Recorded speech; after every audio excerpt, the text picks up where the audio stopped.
สบายดีเนาะสบายดีหมู่เพื่อนสุภูสุคนเนาะมื้อนี้เฮาสิพาทุกคนมาจัดเรียงเอกสารนั่นเองเนาะที่ว่ามีคอมเมนต์หนึงที่ว่าเพิ่นถามมานั่นเองเนาะว่าเพิ่นว่าให้แนะนำวิธีการจัดเอกสารแหน่ว่าเฮาจัดเรียงแบบใดมันจังสิงามหันนะนั่นนี่ข้าพเจ้าสิเฮ็ดวิธีการจัดเอกสารแบบเบสิกพื้นฐานเนาะ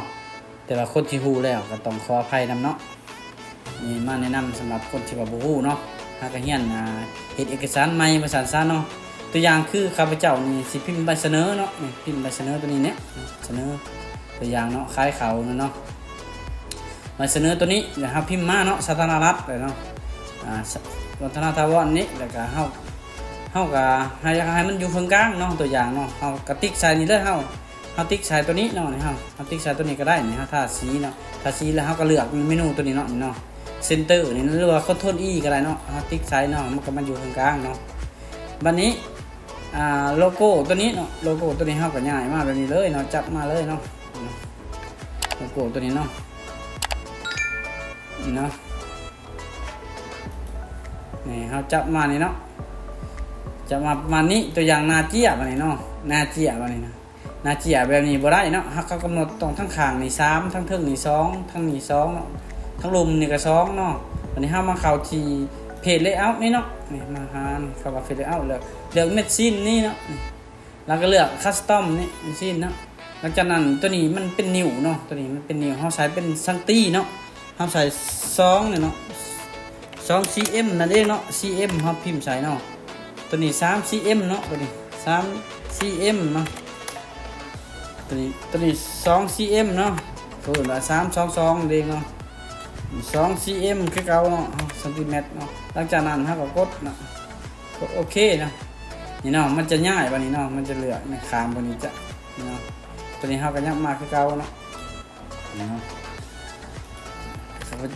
เฮาก็เหลือบัดนี้เนาะตัวนี้เฮาให้มันอยู่ข้างสุดบัดนี้เฮาก็กดแท็บในคีย์บอร์ดเนาะกดแท็บในคีย์บอร์ดซึ่งว่าคันมันบ่มันใกล้เนาะใกล้เฮาก็อย่างมันบ่ฮอดซนเฮาก็กดสเปซบาร์ก็ได้เนาะสเปซบาร์มาเลยเดี๋ยวเขาจะลบใหม่ก็เนาะลบก่อนลบใหม่เลยนี่เนาะลบเขากดแท็บในคีย์บอร์ดเนาะแท็บมันเลยนะมันจะสึงเนาะสเปซบาร์บ่ได้เนาะคำว่ามันเลือกแบบนี้เขาเอาเนาะเขาขึ้นเนาะตัวนี้คือกันเนาะก็ลบมานี่ใส่คันเขาใส่สเปซบาร์มันลบบ่ได้เขาต้องเลือกแท็บในคีย์บอร์ดเนาะเบื้องซ้ายมือในคีย์บอร์ดนะฮะคำว่าแท็บเนาะเขากดแบบนี้มันจะเสริงกันเนาะนี่มันเสริงกันเนาะประมาณนี้เนาะมาเสนอคือกันนี่มาเสนอเฮาก็ว่าที่โฮมเนาะเฮามันเข้าคือมันอยู่ข้างๆคือกันกับสาธารณรัฐนี้เฮากดนี่เนาะเฮากดตัวนี้ถ้าเฮามากดบนเซ็นเตอร์นี่คือเก่านี่เนาะกลางๆสลับตัวนี้นี่ก็ให้มันเสริงกับสันติภาพนี่เนาะนี่ตัวนี้ตัวเฮียนนี่เนาะเฮาก็กดแท็บเนาะแท็บมาเลยนี่มันใกล้ตัวนี้เนาะสำนี้เนาะประมาณสำนี้ก็ได้แล้วนี่เนาะโดยผ่านการจัดตั้งทุกคันนี่เฮาก็ต้องเนาะเฮาใส่เครื่องกลางเนาะเลือกเครื่องไม้ตัวเก่านี่แหละ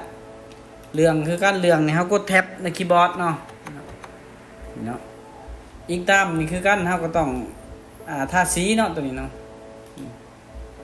ทาสีนี่เนาะใส่ตัว B นี่เนาะทาสีเนาะตัว B นี่เนาะสเก็ตเมาส์เนาะทุกคนสำหรับบางคนว่าคิดหน้าได้เอาอยู่ไสเนาะเฮาตัวอย่างเขาจะสิลบนี่เนาะลบไปนี่คิดหน้าเฮามาเอาอยู่นี่เนาะอยู่นี่เนาะนี่ติ๊กขาวตัวนี้เนาะมันจะมีคิดหน้าอยู่นี่เนาะนี่เนาะ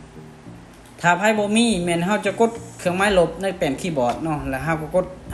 หญ้าวางเนาะมันจะมานั่นเองเนาะกดเครื่องไม้ลบจะมาเนาะสำหรับ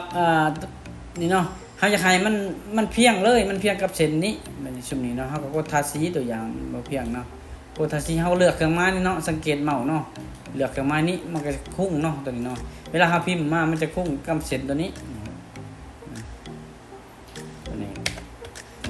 จะลบกันเนาะประมาณนี้สำหรับการจัดเอกสารเบื้องต้นเนาะย่อๆก็คือประมาณนี้เนาะถ้าว่าทุกคนบ่เข้าใจบ่ใดเนาะก็สามารถคอมเมนต์ได้ใต้คลิปเนาะสำหรับวิธีการจัดเรียงเอกสารของข้าพเจ้าก็ได้ที่สุดลงเนาะฝากทุกคนกดไลค์กดแชร์กดติดตามช่องของเฮาหน่อยเด้อเนาะเพื่อเป็นกำลังใจในการเฮ็ดคลิปเนาะขอขอบใจเนาะ